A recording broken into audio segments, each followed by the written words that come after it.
identiques. Merci Jackie Michel, merci d'avoir été en direct ce soir dans BFM Story.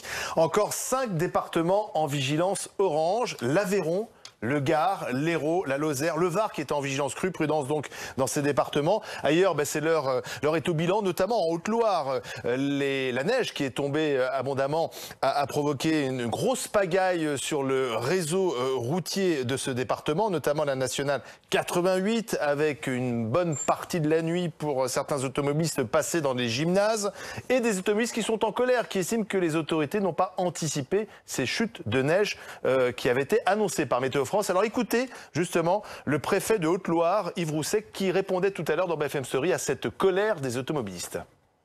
Les poids lourds, s'ils sont arrivés au Pertuis, c'est parce qu'ils n'ont pas respecté l'interdiction de circuler. Autrement, ils auraient été sur les aires de stationnement qui étaient prévues à cet effet.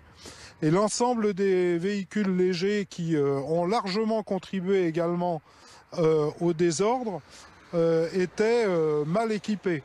Alors tous les utilisateurs ou tous les usagers n'étaient pas des irresponsables parce que un certain nombre de personnes qui avaient eu connaissance des intempéries prévues ont essayé d'équiper, et notamment de chausser des pneus adaptés, mais les garages ont été débordés en fin de semaine dernière.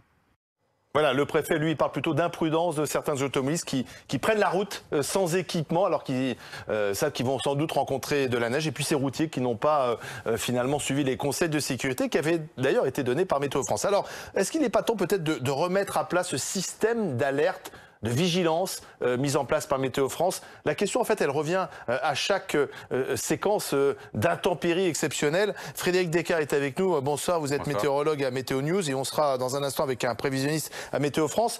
C'est vrai qu'on a l'impression que les alertes météo, notamment les alertes orange, vigilance orange, se multiplient et au bout d'un moment, peut-être à force de trop alerter, eh bien la population n'entend plus ces alertes. Oui, je pense aussi qu'il y a effectivement un problème de réponse de la population, puisque quand il y a une vigilance orange, il y a des recommandations qui sont données, telles que ne pas se déplacer, rester si possible chez soi, etc. Mais on ne peut pas toujours rester chez soi lorsqu'il y a une alerte orange tous les 3 jours. Mais je vois qu'il y a aussi quand même un problème de comportement qui se pose assez fréquemment. Par exemple, en cas de chute de neige, comme ça a été le cas dernièrement, les gens ont tendance à attendre que la neige tombe et tout se passe bien comme d'habitude. Et dès que les premiers flocons tombent, oh là là, faut repartir, faut prendre la route, faut aller rentrer chez soi. Et là, c'est déjà trop tard. En fait, la neige tombe, donc on encombre les routes, on empêche les services de secours de circuler, du coup, les services routiers également. Donc, je pense que déjà, il faudrait peut-être un peu plus éduquer aussi la population à ces vigilances météo, qui en plus ont été vraiment très justifiées cette fois-ci. Tout s'est passé comme prévu. Tout s'est passé comme prévu. Oui. Les alertes rouges, notamment en Corse, c'était assez exceptionnel. Alerte orange ailleurs, notamment en Haute-Loire, on était dans le bon timing. Oui, c'était justifié. Les prévisions de Météo France sont vraiment vérifiées quasiment à 100%.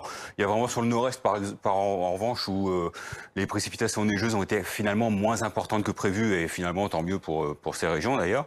Mais globalement, la prévision était très juste.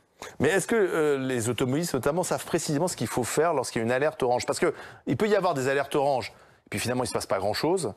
Il peut y avoir des alertes oranges qui deviennent cauchemardesques, notamment en Haute-Loire, on a vu, puisqu'il est tombé quand même beaucoup de neige, 8 cm de neige très rapidement par endroit sur les routes. Donc forcément, on n'a pas le temps de les déneiger, de faire venir d'ailleurs les chasse-neige qui sont eux-mêmes bloqués. Donc là, on a des automobilistes qui sont bloqués, qui doivent passer la nuit dans des gymnases. Mais ça aurait pu finalement être que quelques flocons. La météo, c'est très, très fragile, très complexe. Donc est-ce qu'il ne serait pas temps de mettre peut-être des degrés supplémentaires entre le orange et le rouge, par exemple? Je sais pas. C'est vrai qu'il y a certains types de situations météo qui sont plus prévisibles que d'autres. Là, on savait que c'était vraiment une masse d'air très importante, beaucoup d'humidité sur de l'air froid qui arrivait, donc potentiellement des chutes de neige vraiment très importantes sur ces régions, alors que c'est vrai que parfois il y a des vigilances oranges qui sont émises pour des chutes de neige finalement beaucoup plus faibles. Question directe, est-ce que Météo France, par exemple, met vite des vigilances pour se protéger? C'est-à-dire qu'on met des vigilances, c'est un peu le parapluie, c'est-à-dire voilà, on avait mis la vigilance. Ça dépend aussi des régions. En fait, c'est vrai qu'il y a des seuils de vigilance selon les régions. Par exemple, en région parisienne, le seuil de vigilance pour la neige, c'est 1 cm. D'accord. Donc à partir d'1 cm, il y a vigilance orange. 1 cm de neige en région parisienne, c'est vigilance orange. C'est vigilance orange, alors que sur d'autres régions, bien sûr, régions montagneuses, c'est beaucoup plus C'est sûr élevé. qu'en Savoie, si on met 1 centimètre de neige à vigilance, c'est un peu ridicule, c'est tout l'hiver. Tout à fait. Mais après, oui, il y a ces problèmes de seuil déjà qui sont peut-être à revoir également, à réélever sur certaines régions ou à baisser sur d'autres. Même sur les vigilances pluie, par exemple, comme quand je pense au Gard, au Var, il y a beaucoup de vigilances orange. Heureusement, à chaque fois, la conséquence n'est pas dramatique. Oui, là aussi, ça dépend encore des situations météo. Quand on a vraiment des épisodes méditerranéens complexes et très étendus, c'est plus facile à prévoir que des foyers orageux, beaucoup plus locaux, qui peuvent effectivement donner énormément de pluie en très peu de temps sur telle ou telle zone. Mais finalement, rien à côté. Et c'est un peu le problème des orages. On a souvent des vigilances pour les orages en été. Et des fois, on passe au travers. Alors, donnons la parole à Météo France. Jean-Pierre Hameau est avec nous, prévisionniste à Météo France. Comme à chaque fois, on fait le bilan des intempéries. Est-ce que Météo France a donné les bonnes alertes au bon moment? Peut-on faire un bilan ce soir? Jean-Pierre Hameau, bonsoir. Oui, bonsoir. Oui, effectivement, on peut faire un bilan. D'ailleurs, je travaillais dimanche, et dès dimanche 16h, nous avons émis une vigilance orange sur le Massif central, où l'on précisait quand même des hauteurs de neige comprises entre 10 et 30 cm au-dessus de 600 mètres, voire 800 mètres d'altitude, localement jusqu'à 50 cm. Et on annonçait surtout, dans la nuit de lundi à mardi, un abaissement de cette limite pluie-neige aux alentours de 300 mètres dans le Massif central et en plaine du côté de la Bourgogne jusque vers le nord-est. Donc en fait, quand les automobilistes se plaignent, c'est parce que eux, ils n'ont pas suivi ces vigilances qui avaient été données. Ben écoutez, je ne veux pas non plus faire un jugement sur les automobilistes, mais il faut savoir que cette vigilance était donc lancée dès 16h dimanche et qu'il y a des conseils de comportement liés à cette vigilance. Et il suffisait simplement d'aller sur la carte de Météo France et de cliquer sur le département souhaité et de voir les conseils de comportement. C'était certainement d'éviter de prendre de... Oui, je vous laisse. Excusez-moi, je vous entends très mal. Hein. Allez-y, Jean-Pierre, allez-y. Oui, au vu des hauteurs de neige prévues, je vous dis entre 10 et 30 cm, localement 40 cm, eh bien on conseillait aux gens d'éviter les déplacements si c'était pas utile, quoi. Oui, alors on a des petits soucis de liaison, on va essayer de continuer. Une dernière question, Jean-Pierre Hameau. Oui.